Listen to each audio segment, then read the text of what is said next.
Afirmação sob todos os pontos de vista indiscutível. Contudo, o que acontece além da morte? Haverá vida? Terminará tudo?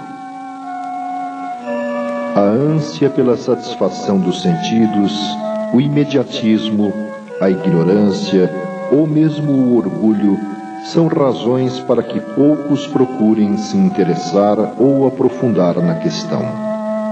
A superstição, todavia, vai sendo superada pela multiplicidade de provas sobre a continuidade da vida.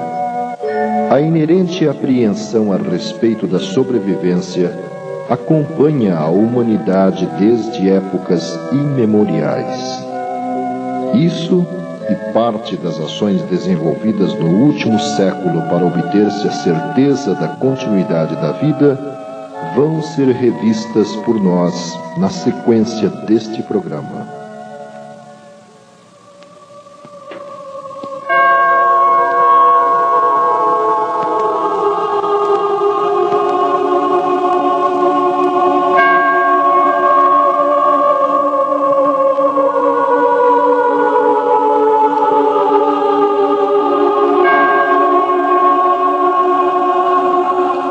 Na Índia, sua religião primitiva teve como base os livros dos Vedas, os quais, por sua vez, têm suas origens para além de 58 mil anos de nossos dias. Monoteístas, tendo em Krishna o principal divulgador de seus ensinos, apregoavam que o corpo, envoltório da alma que aqui faz sua morada, é uma coisa finita, porém, a alma que o habita é invisível, imponderável e eterna. Quando o corpo entra em dissolução, se a pureza é que o domina, a alma voa para as regiões desses seres puros que têm o conhecimento do Altíssimo.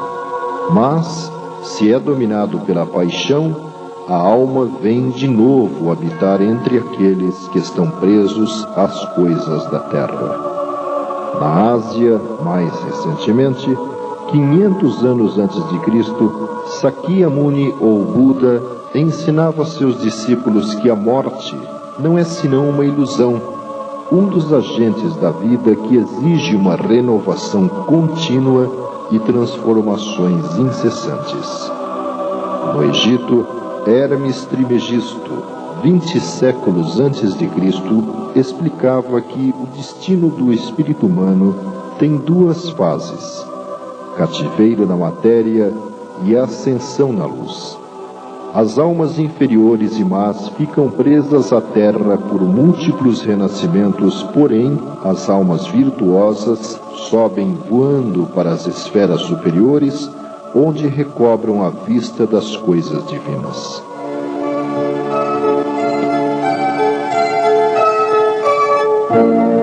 No judaísmo, não há noção clara a respeito da imortalidade.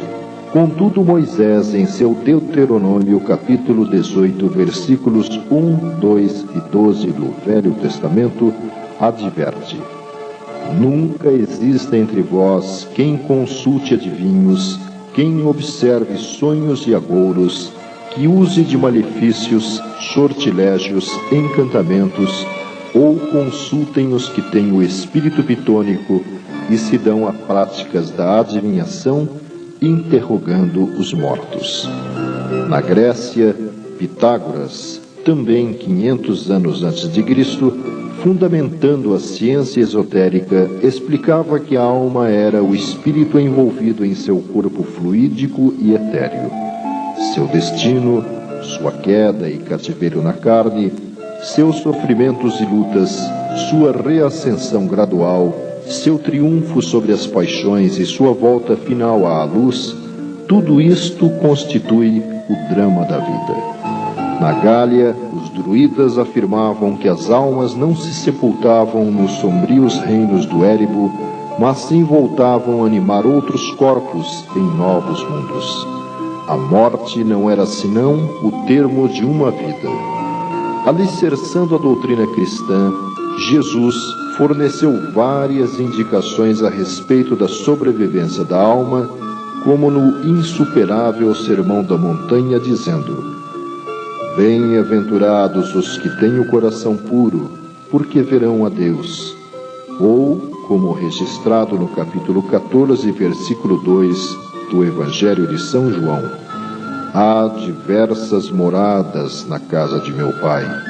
Ou no capítulo 3, versículos 6 a 8: Em verdade, se o homem não renascer de novo, não poderá entrar no reino de Deus.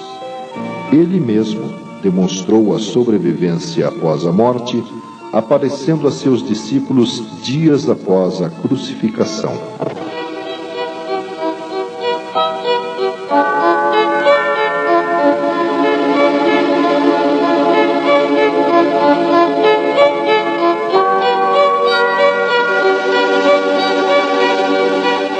Em meados do século XIX, através de duas adolescentes de Hydesville, Nova York, desencadeava-se um processo de intercâmbio entre os chamados vivos e os mortos que objetivamente positivava a realidade extrafísica. Tal método, levado para a Europa, passou anos depois a ser estudado de forma criteriosa por Hippolyte Denisard Leon Rivail, o qual se tornaria conhecido como Allan Kardec. De suas pesquisas nasceu a série de livros popularizado como Codificação Kardeciana. O mundo dos espíritos desencarnados começava a ser descoberto através do processo de comunicação denominado por Kardec como mediunidade e analisado detalhadamente em O Livro dos Médiuns.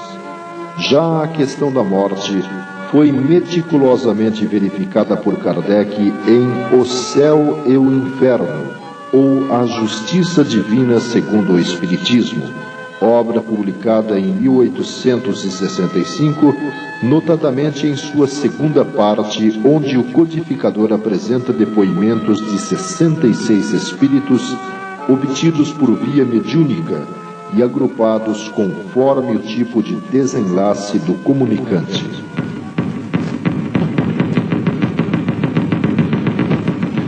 Vários intelectuais se engajaram na pesquisa e reflexão a respeito da sobrevivência, como o filósofo Leon Denis, autor, entre outros, de Depois da Morte, o astrônomo Camille Flammarion, que escreveu A Morte e o Seu Mistério, ou Gabriel Delan, que publicou A Alma é Imortal.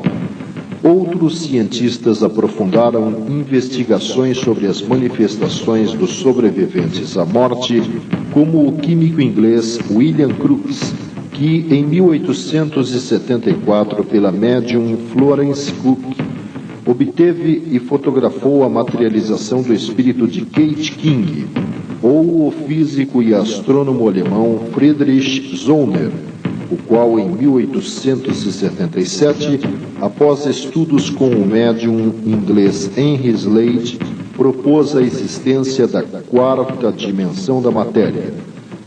Os mortos passaram a utilizar inúmeros médiums para intercâmbio entre os dois mundos, tais como Eleanor Piper, Elizabeth Desperance, Eusápia Paladino, entre outros, que na Europa e nas Américas permitiam aos espíritos se manifestar de forma ostensiva aos chamados vivos, através de fenômenos de materialização, escrita direta, cura, ou, em outras palavras, por meio de variados efeitos intelectuais e efeitos físicos.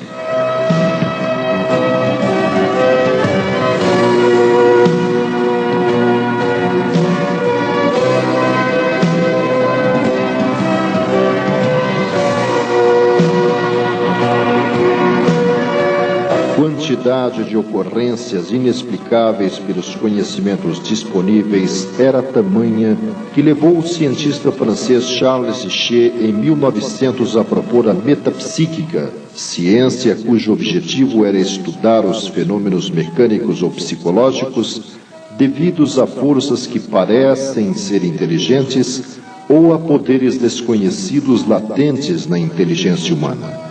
Em parte, seguindo a mesma linha de Kardec, o criminalista italiano Ernesto Bosano organizou na década de 20, com a colaboração de diferentes médiuns, livros como A Morte e Seus Mistérios, A Crise da Morte, entre outros, reunindo e analisando depoimentos de espíritos comunicantes. Em 1932, no Brasil, é lançado O Parnaso de Além Túmulo, obra reunindo poemas de 56 autores, cujo estilo e forma foram reconhecidas por respeitados críticos literários. O médium, um humilde mineiro, então com 21 anos de idade, de instrução primária, chamado Francisco Cândido Xavier, iniciava uma jornada que ultrapassou 60 anos, recebendo mensagens assinadas por mais de 1000 espíritos, enfeixados em mais de 300 livros. Em 1934, nos Estados Unidos, na Universidade de Duke, o professor Joseph Banks Heine propõe a parapsicologia, disciplina científica que investiga os fenômenos que, existindo na natureza, são inabituais na contingência humana, quer sob o ponto de vista qualitativo, quer sob o ponto de vista quantitativo, a qual, por pontos de vista radicais, deu origem a outras escolas como a psicotrônica ou a psicobiofísica. Estas, apesar dos avanços alcançados através dos anos, segregaram constatações e comprovações a respeito da sobrevivência a laboratórios, teses, monografias, livros e congressos, sem que a sociedade em geral tivesse acesso em larga escala às informações disponíveis. Na década de 50, começam a surgir outros caminhos para a comprovação da continuidade da vida. No Brasil, em Congonhas do Campo, Minas Gerais, o espírito de um médico alemão de nome Adolf Fritz, tendo como médium um servidor público modesto chamado José Pedro de Freitas ou José Arigó, realiza extraordinárias cirurgias e curas, tendo como instrumento apenas uma faca ou canivete. Essa atividade atraiu para a pequena localidade mineira cientistas, políticos e milhares de necessitados de várias partes do mundo. Na Suécia, em 1959, o artista Fredrik Jürgenson, ao ouvir uma gravação com que tentava registrar o canto de alguns pássaros, percebe na fita estranhas e inexplicáveis vozes que pareciam dirigir-lhe uma mensagem. Estava nascendo o processo de captação de vozes de espíritos por meios eletrônicos, movimento que multiplicou adeptos rapidamente, como o Dr. Konstantin Haudiv e Hans Bender.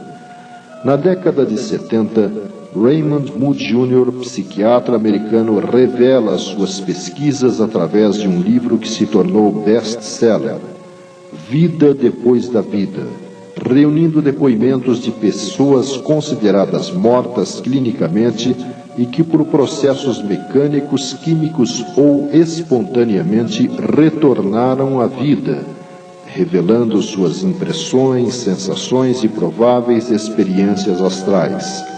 O surgimento da obra demonstrou que outros estudiosos americanos desenvolviam trabalhos semelhantes, como a doutora Elizabeth Kübler-Ross. Na Inglaterra, aparece o livro Sinfonias Inacabadas, revelando a experiência da médium Rosemary Brown, que, embora não conhecendo nada sobre música, sob a orientação do espírito do compositor Franz Liszt, recebe páginas musicais de Beethoven, Mozart, Chopin, cujos estilos são reconhecidos por vários críticos musicais. No Brasil, sob a orientação do espírito Toulouse-Lautrec, pintores como Van Gogh, Rembrandt, Goya, Tarsila do Amaral, Picasso, entre outros, passam a acionar o médium Luiz Antônio Gasparetto na produção de obras que expressam seus estilos e características, conforme a opinião de diversos especialistas. Tais pinturas, executadas com rapidez impressionante perante plateias numerosas em vários países, às vezes eram feitas usando simultaneamente cada uma das mãos e pés do médium, através dos quais surgiam trabalhos totalmente diferentes. Em 1977, na Carolina do Norte, Estados Unidos, George Meek, após 6 anos aprofundando estudos quanto à utilização do cinescópio de TV para comunicação com os mortos, obtém resultados objetivos, forma inicialmente denominada Spiricom, e a partir de 1987 de Videocom. Essa operação, chamada de transcomunicação, ganha número crescente de adeptos, abrindo perspectivas otimistas para o futuro das relações físicas e extrafísicas.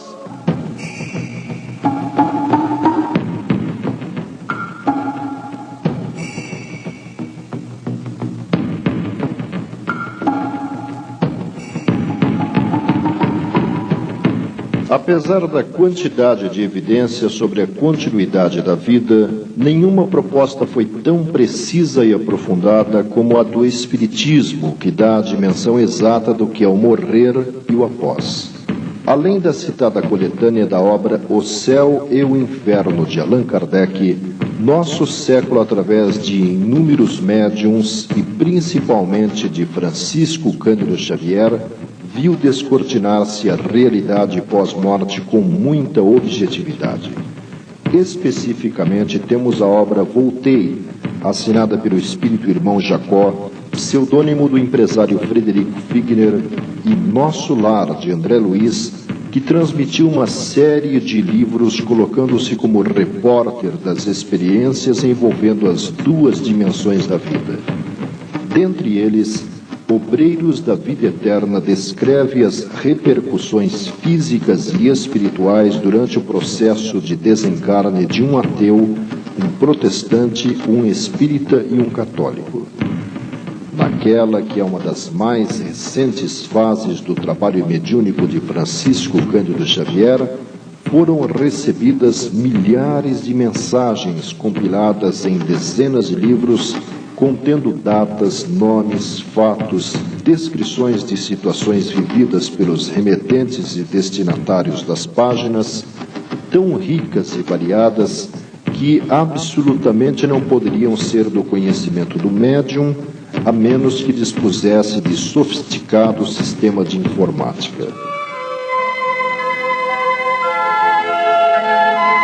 Pela repetibilidade de alguns elementos, segundo minuciosa pesquisa apresentada no livro Espiritismo e Vida Eterna, pode-se concluir serem relativamente comuns na fase do desencarne as seguintes ocorrências. Primeira, manutenção por parte do desencarnante durante algum tempo da lucidez e percepção quanto às atitudes, reações e comportamento das pessoas à sua volta, tentando reagir momentaneamente a esses acontecimentos.